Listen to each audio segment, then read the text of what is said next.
Vamos a tener vamos a ver este párrafo de una manera breve, sencilla. Párrafo número 6. Búscalo en su confesión de fe, por favor. Vamos a encomendarnos al Señor. Señor, queremos darte gracias por este día. Un día que nos has dado para adorarte, para rendir culto a ti. Sí, Señor, es verdad que todos tus días o todos los días te pertenecen. Pero un día como hoy fue que tú resucitaste, Señor. Un día como hoy fue que tu iglesia adoró a la luz de ese gran evento que selló, que patentó, Señor, el hecho de que tú eras el Hijo de Dios, el primogénito del Padre. Queremos darte gracias entonces por darnos este día, porque a pesar de la adversidad, de la dificultad, este es tu día, Señor. Este es tu día. Y sabemos que en un sentido estamos mal acostumbrados, Señor. Nuestros antepasados, nuestros hermanos, Señor, del pasado no tenían energía eléctrica. Dormían todas las noches con calor según el lugar donde vivían. Y sin embargo tú estabas con ellos. Ellos se dedicaban a ti, se encomendaban a ti. Por eso te bendecimos, porque vemos su ejemplo y nos anima y nos lleva a servirte con todo corazón, viendo nuestras debilidades, nuestras maldades, como nos hemos mal acostumbrado, y rogándote fuerza, Señor. Rogándote fuerza para tener este tiempo. Gracias, Señor, por todo tu amor, por todo tu cuidado, por estar con nosotros. Gracias, Señor. ¿Cómo podremos estar tristes, Señor? Si tú eres nuestro consuelo, Cristo. Si eres nuestro amigo siempre fiel. Podemos confiar en ti. Tú cumples tus promesas y estás con nosotros. Aún al enfrentarnos a la verdad de la muerte, a la realidad de la muerte, de una manera horrible o no, tú eres nuestro Dios y estás con nosotros. Te bendecimos y ayúdanos en este día, te lo rogamos en el nombre de Jesús. Amén.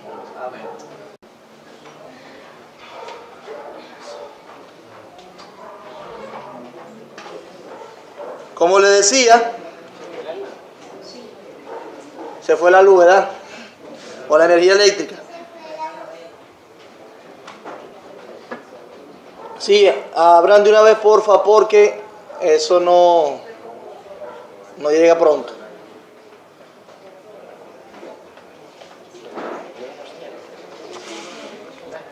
Sí, ya le está pasando. Quítale el tiempo que se apague.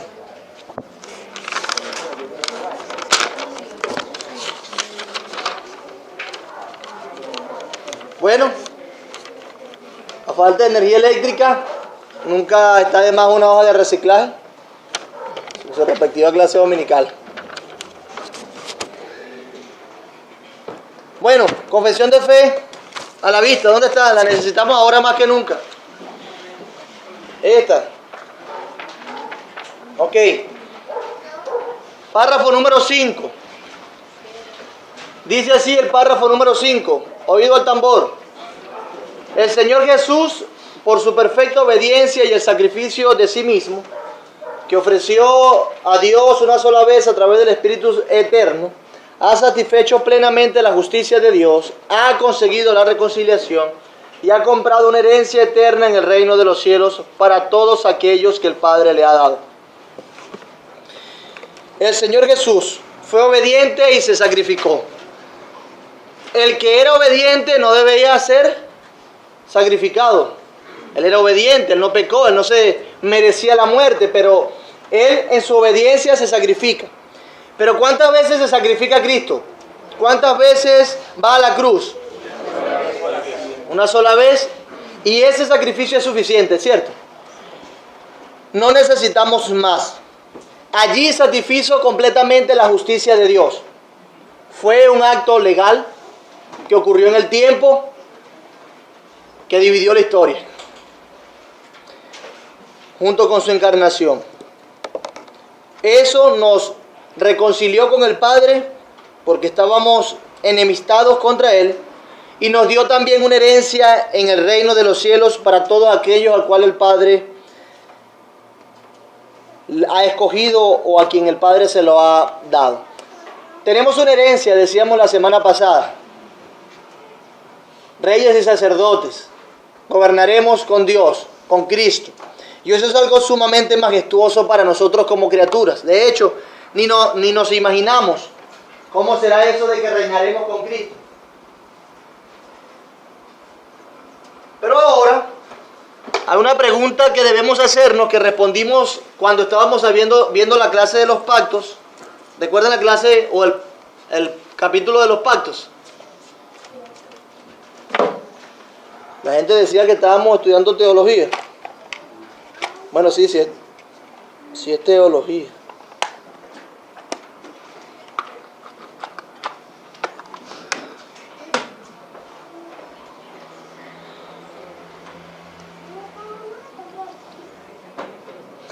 Una buena pregunta para introducir este párrafo sería: si el sacrificio de Cristo fue una sola vez, en un momento específico de la historia, ¿cómo son beneficiados de ese sacrificio los que creyeron antes que Cristo?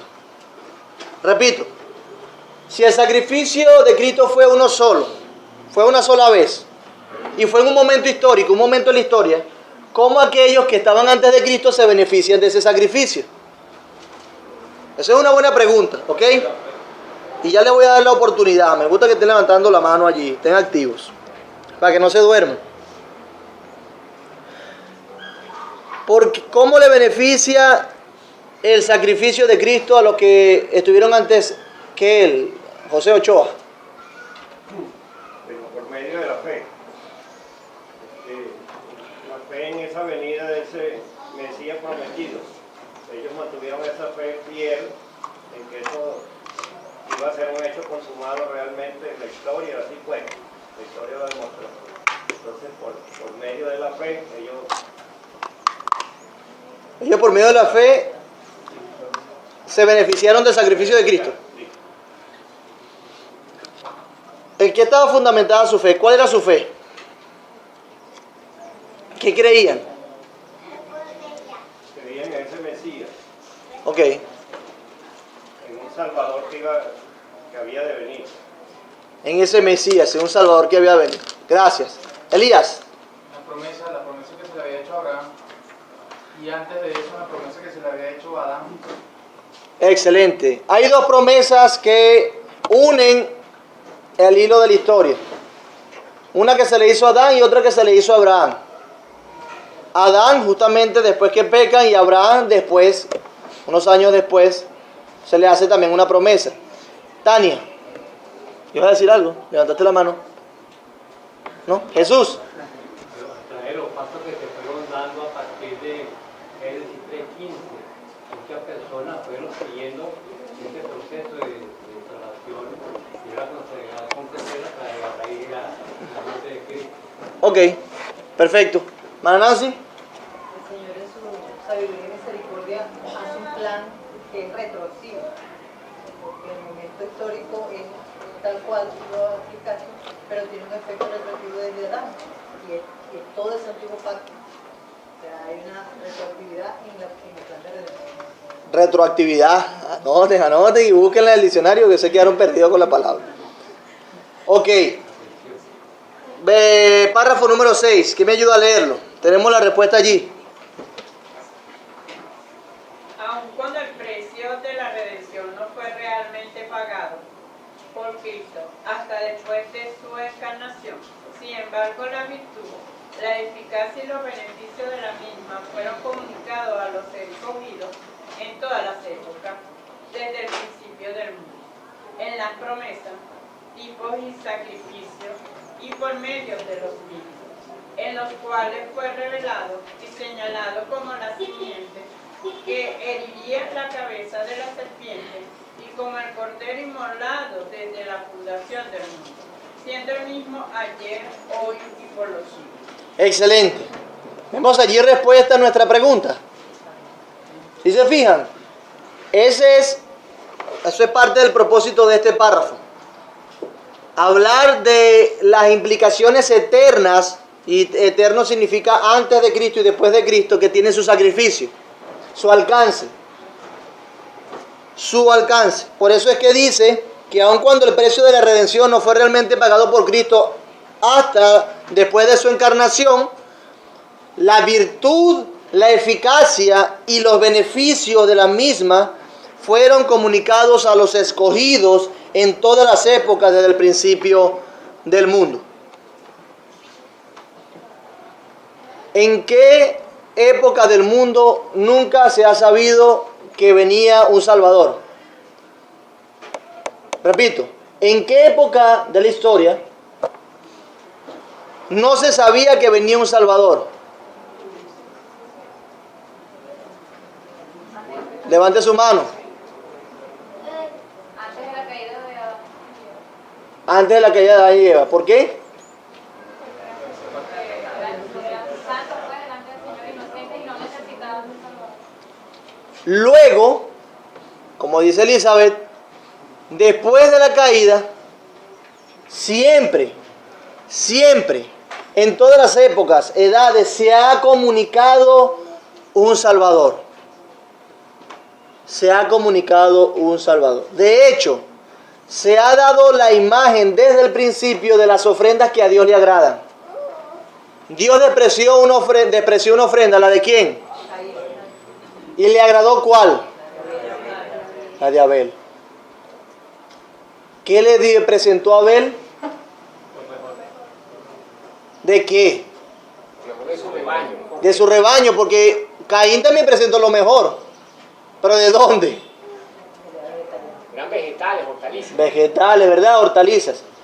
Se estaba señalando que debía morir alguien o algo de lo mejor para que sea de agrado a Dios. Desde eso. Y si nos vamos un poquito más atrás, también se señalaba algo. Tuvo que morir un cordero para vestir a Adán y a Eva, ¿recuerdan? Alguien tuvo que morir. Cae, pecan y Dios comunica. Génesis 3:15, ¿qué dice?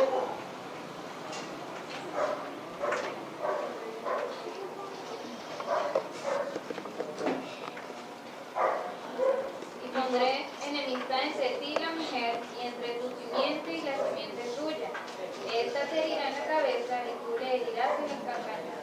Nosotros cuando estábamos evaluando la historia de Noé, vimos cómo esa familia tenía en mente también aquella simiente de la mujer que iba a vencer a Satanás. O sea que ellos ya estaban poniendo su esperanza en ese protoevangelio, como lo dicen los teólogos. Ya había una promesa, dice el párrafo. La eficacia y los beneficios y la virtud de lo que Cristo pagó fueron comunicados a los escogidos en todas las épocas desde el principio del mundo. Y sí, tiene razón lo que dicen los editores de la Confesión de Fe. Pero ¿qué es eficacia? ¿Qué es virtud? ¿Cuáles son los beneficios de la redención, de ese precio que pagó Cristo?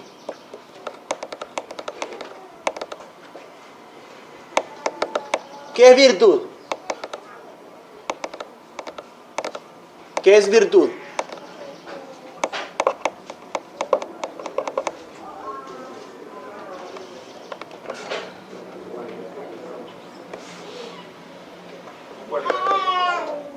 Una cualidad que alguien posee, pero buena, sí, exactamente. También, de hecho, la Real Academia Española define virtud como actividad o fuerza de las cosas para producir o causar sus efectos. Dice, actividad o fuerza de las cosas para producir o causar sus efectos. Otra definición dentro de la misma palabra, dice que es poder o potestad de obrar, fuerza, vigor o valor. O sea que la fuerza, el vigor, el valor, esa potestad de obrar del sacrificio de Cristo se comunicó antes. ¿A quiénes? A los que vivieron antes. O sea, su virtud, esa potencia, esa fuerza, ese valor, se comunicó la capacidad que tenía el sacrificio para beneficiar a los que han creído en las promesas. Ya ellos sabían cómo se beneficiaban si confiaban en las promesas de Dios. Porque Cristo no se había manifestado en carne hasta los momentos. Antes de Cristo, Cristo no se había manifestado en carne. Entonces, ellos confiaron en las promesas de Dios, de un Mesías, de la simiente de la mujer, aquella simiente de Abraham, en la cual serían benditas todas las naciones. Y allí lo tenemos. ¿Ves? Entonces ellos vieron, a ellos se les comunicó esa virtud, esa eficacia, lo que podía hacer, lo que podía alcanzar, a dónde lo podía llevar. Los beneficios que tenían fueron comunicados. Y ellos creyeron, y al igual que Abraham, se le fue contado por... Precisamente eso es lo que dice Romanos 4, del 1 al 9. Lean Gálatas 4 primero, por favor. Pero cuando vino el cumplimiento del tiempo, Dios envió a su Hijo, nacido de mujer y nacido bajo la ley, para que redimiese a los que estaban bajo la ley, a fin de que recibiésemos la adopción de hijos. Gracias. Pero cuando vino el cumplimiento de ¿qué? Dios envió a su Hijo. Fíjense que no fue antes, Cristo no estaba muriendo en cada cordero que moría o que se sacrificaba. Cristo no estaba muriendo continuamente en cada cordero, sino que cuando llegó el tiempo fue que Él muere. Cuando llega el cumplimiento del tiempo, Dios envió a su Hijo, nacido de mujer y nacido bajo la ley, para que redimiese, para que comprase a los que estaban bajo la ley, a fin de que recibiésemos la adopción de hijos. Hermanos, Cristo no estaba muriendo en cada cordero del pasado. El evento penal, legal, judicial, histórico fue en la cruz, cuando Él muere y alcanza la redención de todos los escogidos, de todos los que creen en Él. Es allí. Entonces Gálatas 4, 4 y 5 nos enseña que sí, cuando vino el cumplimiento del tiempo fue en ese momento preciso. Pero Romanos capítulo 4 nos enseña esto de la fe que ya decía, nos adelantaban los hermanos cuando participaban. Romanos 4, 1 al 9. Después diremos que halló Abraham nuestro padre según la carne, porque si Abraham fue justificado por las obras, tiene de qué gloriarse, pero no para con Dios. Porque ¿qué dice la Escritura? Creyó Abraham a Dios y les fue contado por justicia. Pero al que obra no se le cuenta el salario como gracia, sino como deuda. Mas al que no obra, sino cree en aquel que justifica al impío, su fe le es contada por justicia. Como también David habla de la bienaventuranza del hombre a quien Dios atribuye justicia sin obras, diciendo: bienaventurados aquellos cuyas iniquidades son perdonadas y cuyos pecados son cubiertos. Bienaventurado el varón a quien el Señor no inculpa de pecado. ¿Es pues esta bienaventuranza solamente para los de la circuncisión o también para los de la incircuncisión? Porque decimos que a Abraham le fue contada la fe por justicia. Perfecto. Dos cosas quiere hacer Pablo acá. Quiere decir que la justificación es por medio de la fe nada más. ¿Ok? Quiere enseñárselo a los romanos. Entonces él escribe y usa dos ejemplos. ¿Cuáles ejemplos? Abraham y David. Tenemos dos, Abraham y David. Ahora, ¿qué creían los judíos con respecto a la salvación, a su justificación? Que era por obras de la ley, ¿cierto? Entonces, Pablo dice, si fuese por obra de la ley, entonces no fuese por fe. Pero lo que está diciendo, está tratando de enseñarles que no es por obra de la ley, es por medio de la fe. Fíjense que el padre de los judíos, Abraham, a él se le fue contada su fe como justicia, no sus obras. Porque ni siquiera cuando estaba Abraham estaba la ley, el decálogo. Más o menos esa es la argumentación. Luego dice, también David habla de la bienaventuranza del hombre a quien Dios atribuye justicia sin obra. Es por medio de la fe. Y David dice, bienaventurados aquellos cuyas iniquidades son perdonadas y cuyos pecados son cubiertos. Bienaventurado el varón a quien el Señor no inculpa de pecado. La pregunta es, ¿Cómo fueron justificados tanto Abraham y David si Cristo no se había encarnado? Por la fe. Porque confiaron ¿en quién? En Dios y en sus promesas. Los que eran antes de Abraham confiaron en una simiente, en la promesa de Dios. Los que vinieron después de Abraham confiaron en la promesa que Dios le había hecho a Abraham, de aquella simiente en la cual serían benditas todas las naciones, una tierra también se le prometió. Luego viene la ley, y la ley, como bien dice el párrafo, empieza a comunicar la salvación en Cristo a través de ¿qué? Tipos y sacrificios. ¿Qué comunicaban los sacrificios? Sí, que venía alguien. Hebreo nos dice que esos corderos no podían quitar el pecado de nosotros, ni limpiar nuestras conciencias de pecado, sino que solamente la sangre de Cristo derramada del cordero limpio y sin manchas de Cristo pudo quitar esos pecados, limpiarnos. Solamente la sangre de Cristo pudo limpiar nuestra conciencia de pecado, dice el autor de Hebreos.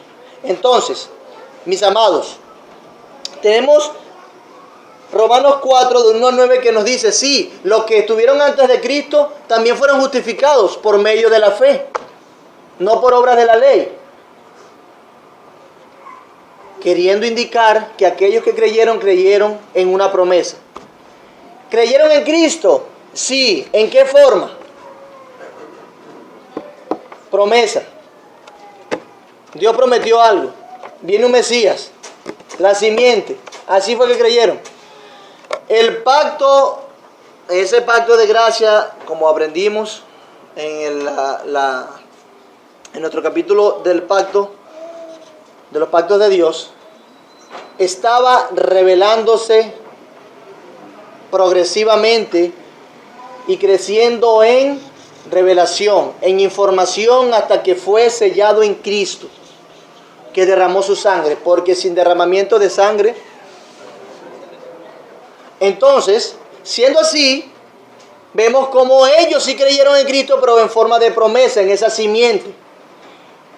De hecho, Abraham fue justificado porque creyó que Dios le iba a dar esa simiente en la cual serían benditas todas las naciones. Le creyó, y ese es el contexto. Le creyó a Dios.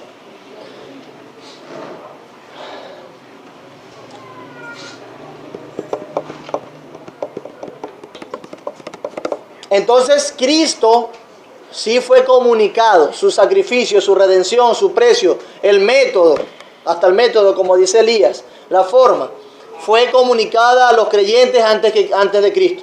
O sea que ellos no fueron salvados sin Cristo. Tania. Eso es lo que iba a decir. Dice Romanos 3, 25, 24. Pero por su gracia son justificados gratuitamente mediante la redención de Cristo Jesús, que Cristo Jesús efectuó. Dios lo ofreció como un sacrificio de expiación que se recibe por la fe en su sangre, para que así demostrar su justicia, para así demostrar su justicia. Anteriormente en su paciencia, Dios había pasado por alto los pecados, pero en el tiempo presente ha ofrecido a Jesucristo para manifestar su justicia. De este modo, Dios es justo y a la vez el que justifica a los que tienen fe en Jesús. Gracias. Se le da más forma a lo que estamos diciendo, ese pasaje. Entonces, ¿quién fue salvo en la antigüedad sin Cristo? Nadie. Todos fueron por medio de Cristo. Dios lo preservó, Cristo lo redime y sus pecados son quitados, son perdonados en la cruz. ¿Ok? Otra pregunta. ¿Quiénes son los beneficiados de la salvación de Cristo? Solamente que aquellos que estaban bajo la ley, que tenían la ley en sus manos, que conocían la ley. ¿Quién más se beneficia de la obra de Cristo a través de la fe? Los escogidos. ¿De qué naciones? Todas. Todas. No necesariamente tenía que ser judío, sino también gentil. De hecho, el versículo 9 de Romanos 4 dice: es pues esta bienaventuranza. ¿Cuál bienaventuranza? La salvación a través de la fe en las promesas de Dios. ¿Es pues esta bienaventuranza solamente para los de la circuncisión, para los judíos? ¿O también para los de la incircuncisión? ¿Quiénes son la incircuncisión? Gentiles. Porque decimos que a Abraham le fue contada la fe por justicia.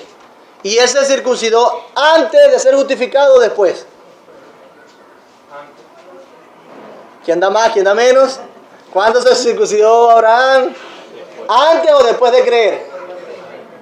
Después. Después, ese es el argumento. Él era un gentil, era un pagano cualquiera. Creyó, justo eres, le dijeron. Ahora circuncídate. O sea que la circuncisión no salva, sino simplemente fue una muestra, una señal del pacto que Dios había hecho con Abraham. Y Dios hizo ese pacto porque creyó, pues, con Abraham creyó. ¿Manasi? Hay un pasaje en la palabra que es muy hermoso, que es cuando llevan al niño a presentarse, los 8 días, y está Simeón y está Ana. Y en la parte de Simeón dice: ahora, Señor, despide a tu siervo en paz, conforme a tu palabra, porque han visto mis ojos tu salvación, la cual has preparado en presencia de todos los pueblos, luz para revelación a los gentiles y gloria de tu pueblo Israel. Porque fíjate que allí él habla, el Espíritu habla de los gentiles y de Israel. Sí, señor. Y luego dice, estaba también Ana, y dice, daba gracias a Dios y hablaba del niño a todos los que esperaban la redención en Jerusalén. En Jerusalén. Porque ellos, había un grupo de pueblos a la expectativa. Es correcto, a la expectativa, esperando esa salvación. Importante, entonces hemos avanzado estos 2 versículos, sabemos que cómo fue comunicado a través de tipos, y ahora quiero que veamos Génesis 3.15, ya lo leímos, hablando del superíndice 2, que dice: en las promesas, tipos y sacrificios por medio de los mismos. La pregunta que se podría hacer allí sería: ¿cómo fueron comunicados los beneficios, eficacia y virtud de la redención? ¿Cómo fueron comunicados? Ya lo dije. A través de promesas, tipos y sacrificios.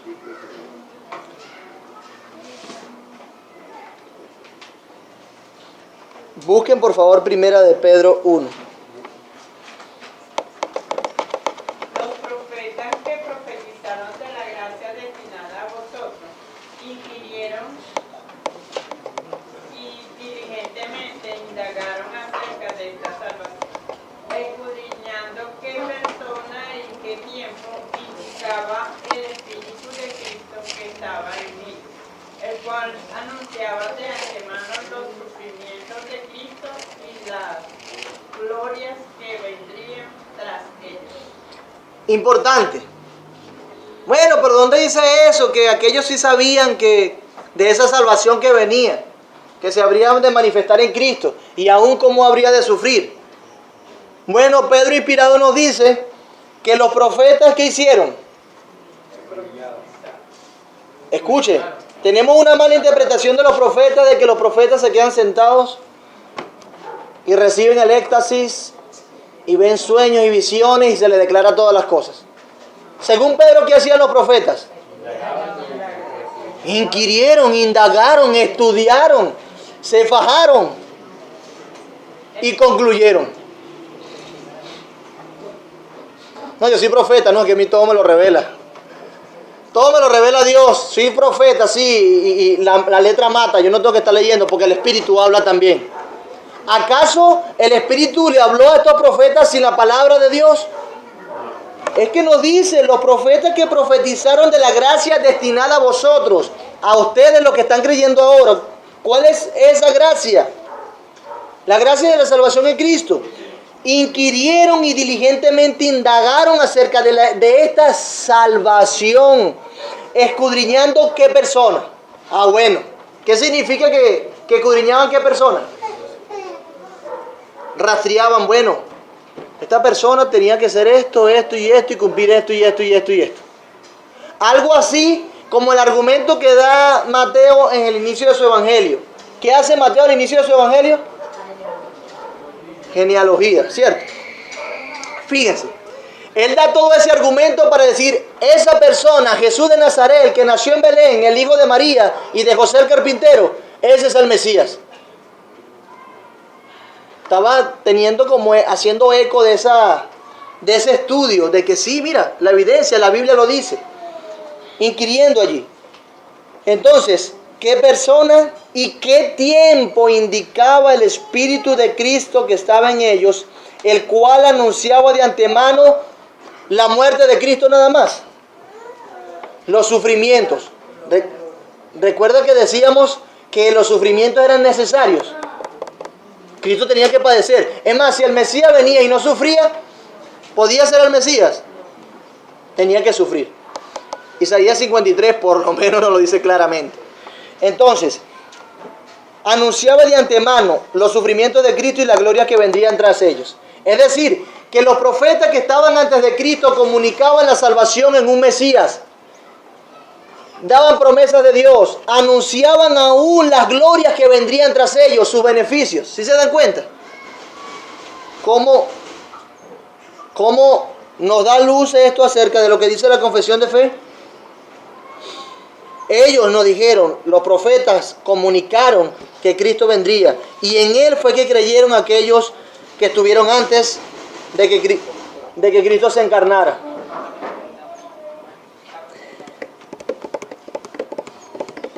Vamos a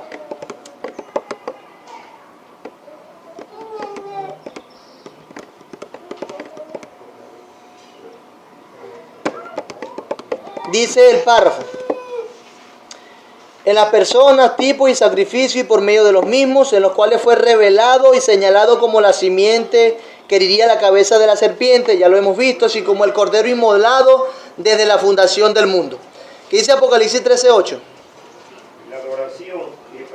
Y la adoraron todos los moradores de la tierra, cuyos nombres no estaban escritos en el libro de la vida del Cordero, que fue inmolado desde el principio del mundo.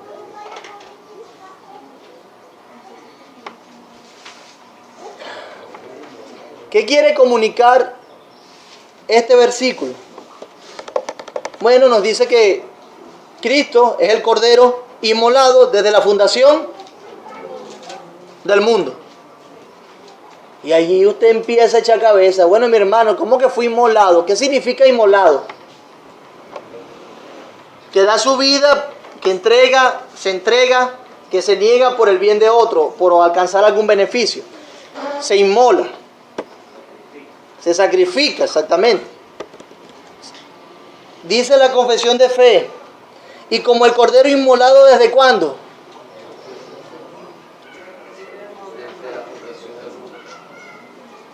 ¿Cómo es eso? Luego dice el pasaje de Apocalipsis. También las mismas palabras.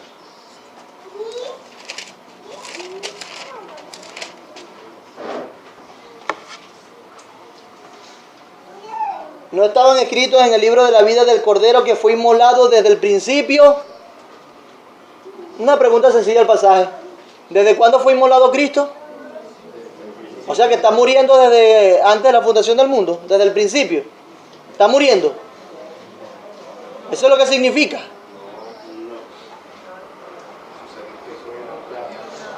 Dios hizo una sola vez, para siempre. Ajá.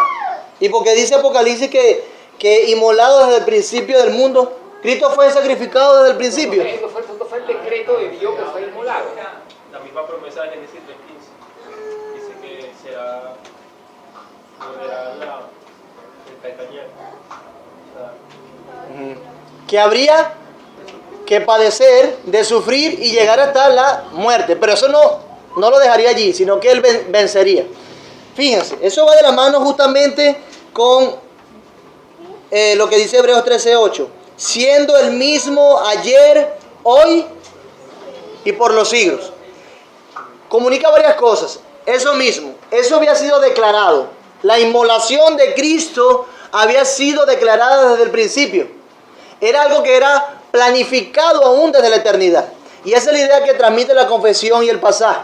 Pero muy importante que también comunica es que ese precio de la redención pudo haber sido alcanzado solamente porque Cristo es el mismo ayer, hoy y por siempre. El carácter eterno de Cristo, ese carácter supremo, le da eficacia a ese sacrificio. Para los que murieron anteriormente, para los que mueren ahora y creen ahora, y para los que van a creer. Porque ¿quién se sacrificó? Cristo. ¿Y quién es Cristo? Perecedero. Eterno. Eterno. Fue anunciado desde el principio. Él debía sufrir, debía morir. Es decir, que se sabía que el Mesías no solamente iba a venir aquí como un rey, un líder político a vencer y que no iba a sufrir nunca. No, se sabía que debía ser inmolado. Ellos creyeron en eso y por eso fueron salvos en esas promesas. Luego se le añade esto de la eficacia del sacrificio de Cristo, porque ese pago cobra un carácter supremo y eterno, porque quien lo pagó es eterno. Trasciende en el tiempo sus efectos por aquel que pagó. Por eso nosotros podemos estar confiados de que hoy, en el 2019, en marzo del 2019, a todo aquel que cree es salvo por medio del sacrificio de Cristo hace 2019 años, o 2000 y algo de años. Y podemos estar seguros que aquellos que creyeron en la promesa y murieron son salvos por el mismo sacrificio. Y aquellos que van a creer, si creen en Cristo, si Él no ha venido, y no ocurre todo esto del juicio, y creen, también serán salvos.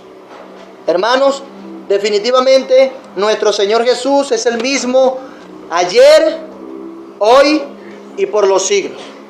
Y eso es lo que dice el autor de Hebreos. Es el mismo ayer, hoy y por los siglos. Por eso puede salvarnos. Por eso hay esperanza. De hecho, el contexto de Hebreos en lo que se pronuncian esas palabras, Hebreos 13, 8, dice, Jesucristo es el mismo ayer y hoy por los siglos. Un poquito más arriba dice, honroso sea en todos el matrimonio y el hecho sin mancilla, pero los fornicarios y a los adúlteros los jugar a Dios. Sean vuestras costumbres sin avaricia, contentos con lo que tenéis ahora. Porque Él dijo, no te desampararé ni... Oh, grande eso. De manera que podemos decir confiadamente, el Señor es mi ayudador, no temeré lo que me pueda hacer el hombre. Y en ese contexto dice, Jesucristo es el mismo ayer y hoy y por los siglos. Lo prometió, ha sido así y lo seguirá siendo con nosotros. Podemos decir entonces, Jesús es mi ayudador, es mi salvador. Nada me podrá separar de su amor, nada me podrá quitar la salvación que es en Cristo. Nadie me arrebatará de su mano, porque Él fue el que pagó el precio. Y Él es eterno, Él es eterno. Resumiendo para terminar,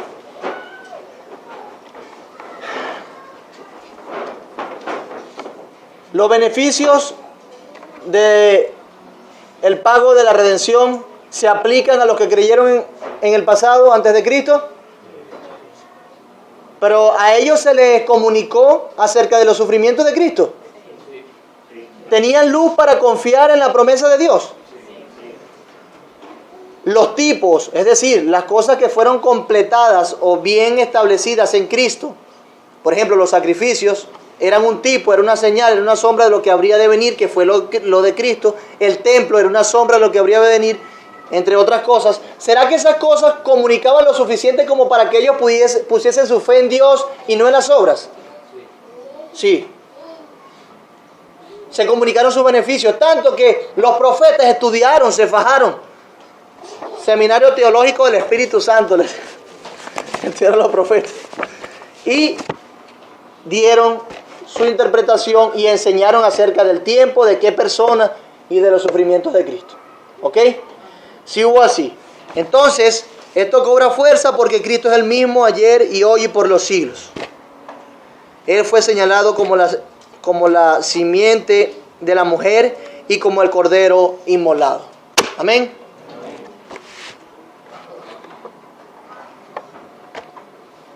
¿Cuántos estudiaron el pasaje de Apocalipsis?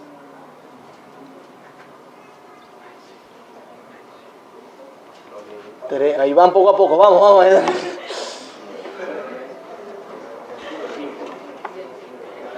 Hermano Oscar, cuénteme, ¿qué dice Apocalipsis? Señor. Porfa, escuchen, porfa.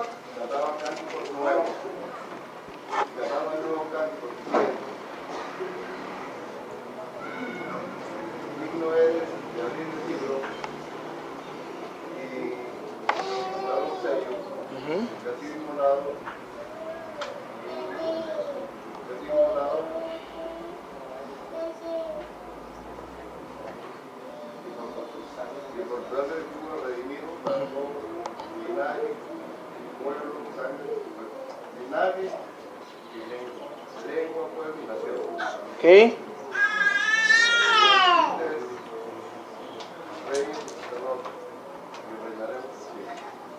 Y reinaremos sobre la tierra.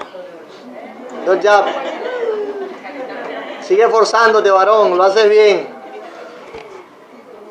Uno más. Esta es la noche de los hombres. Vamos, Echoa. ¿Ah? Oye, pero es un nuevo cántico diciendo: digno eres de tomar el libro y de romper sus sellos, porque fuiste inmolado y por tu sangre nos has redimido para Dios de todo linaje y lengua y pueblo y nación, porque nos has hecho para Dios reyes y sacerdotes y reinaremos sobre la tierra. Amén, varón. Good job. Por aquí. Una sola carne, varón. Chao, Dios.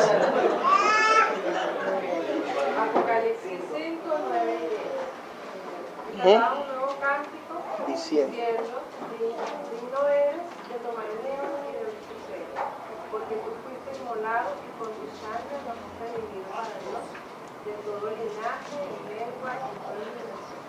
Y nos has hecho para nuestro Dios reyes y sacerdotes y reinaremos sobre la tierra.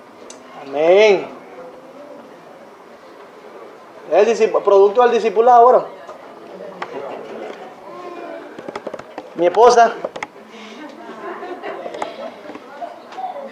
Y después se lo va a decir Naomi. Y cantaba un cántico nuevo diciendo: digno eres de tomar el libro y de abrir sus sellos, porque tú fuiste inmolado y por tu sangre nos has redimido para Dios de todo linaje, lengua, nación y pueblo. Y nos has hecho sacerdotes y reyes para Dios, para reinar con Él. Apocalipsis 5. ¿Reinaremos en dónde?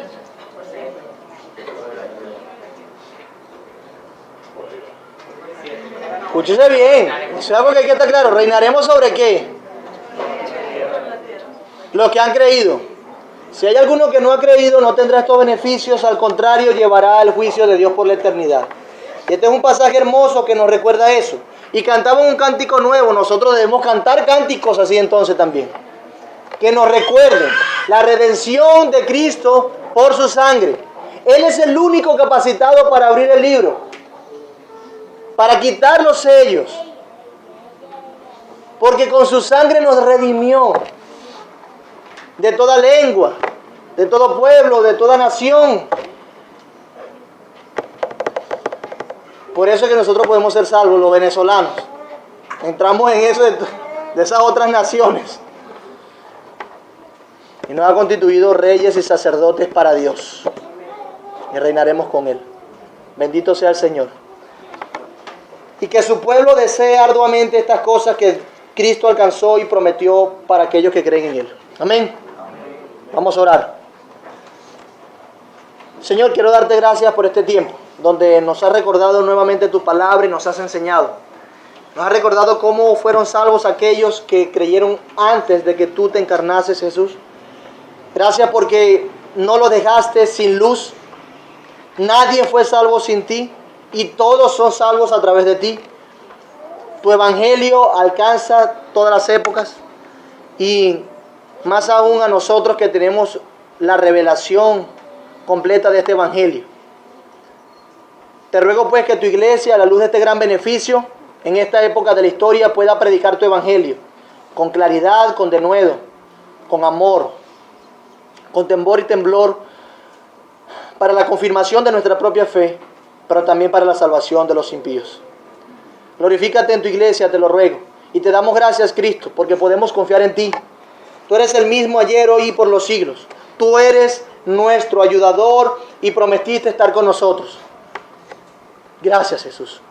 Síguenos ayudando en este día, te lo rogamos, y sigue dándonos memorias hábiles para aprender tu palabra y que eso lo atesoremos en nuestro corazón.